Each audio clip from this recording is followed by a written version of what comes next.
What's up guys, it's your boy Jufty here, back to again with another video. And oh boy, today we're gonna take a close look at the Pagani Huayra Roadster by Mini GT. I mean, to be honest, I've never really paid close attention to Mini GT because mainly they release castings at a very slow pace. Like so far they've released like how many different types of cars? 5 or 6 I think, and over like almost more than a year or a few months now. And I've never really paid close attention until one of you, or actually some of you, pointed out that hey Jufty, you should buy the Pagani Huayra Roadster. You're gonna love it, and you guys are right. I absolutely love this thing. So you know what, let's go ahead and take a close look at the car, starting with the paint job. I think the paint looks really gorgeous on this one. It's called the blue, let me sorry for the focus right there, blue Francia, I guess it's blue. I mean, it's basically blue, and it looks great. I think Mini GT did a pretty nice paint job with this car. And the wheels, they are co-molded wheels. No surprise for Mini GT, but still I think they make some pretty decent wheels. They're not solid wheels like you see for your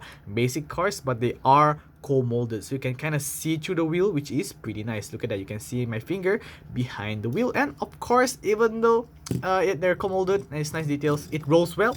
You come to think that for cars that are higher end, like maybe Tarmac Works or maybe Inno 64, they might not roll as well. But Mini GT right here, so far all of the cars from Mini GT, they all roll exceptionally well. So good on you, Mini GT, good job. Now time for the details, man. Details. Where to start?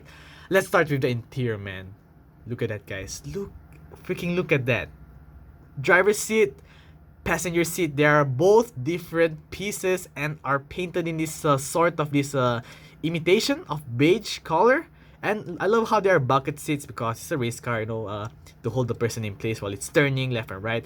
And just look at that, and they're pretty solid as well. I was kind of scared at first when I saw this. I was like, yo, that looks cool, but I'm scared that they might break off easily. They are pretty solid there, so you don't have to worry about them breaking off. And speaking of breaking off, the mirrors are rubber for this one. For the other Mini GT castings, they are part of the metal body, but this time it's rubber. And I think I honestly I prefer rubber because rubber it doesn't break off easily. You can just kind of bend them and it won't break off easily, so that's cool. Just wanted to point it out. And anyways, back to the interior.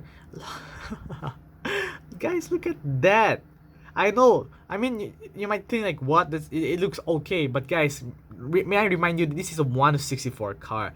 I've never seen anything like this on a 1/64 car before. Maybe Inno 64, I've heard that it has interior details as well, but for now, Mini GT is killing it. Just look at that. Steering wheel, dashboard, all there. Oh, just looks really great.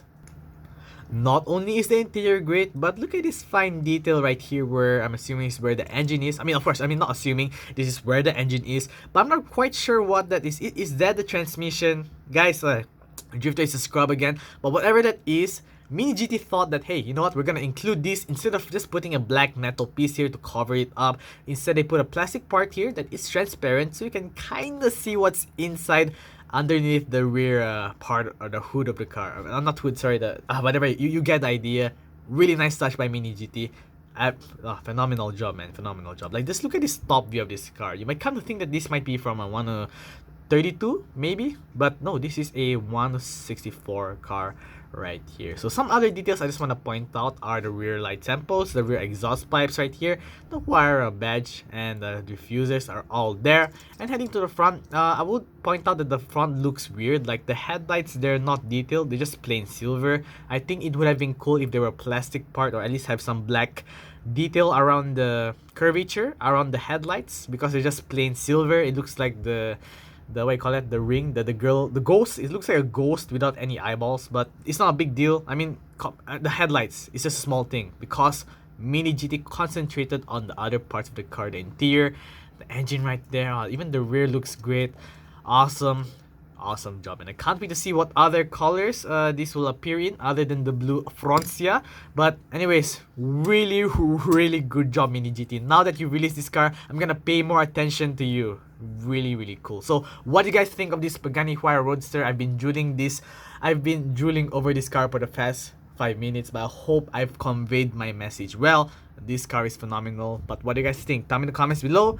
And you know, in the future, I'm sure you guys are gonna ask for this. I'm gonna compare this to the Hot Wheels version. I mean, of course, this is more expensive, it has more details, but hey, we'll just have a comparison in the future. So anyways, that's it guys for the review of the Pagani Huayra Roadster by Mini GT. I hope you guys enjoyed. Hey, by the way, this is random, but please give this video a thumbs up if you guys enjoyed. And I'm probably still in Philippines while I'm making this video, but yeah, I'll see you guys in my next video. Bye bye.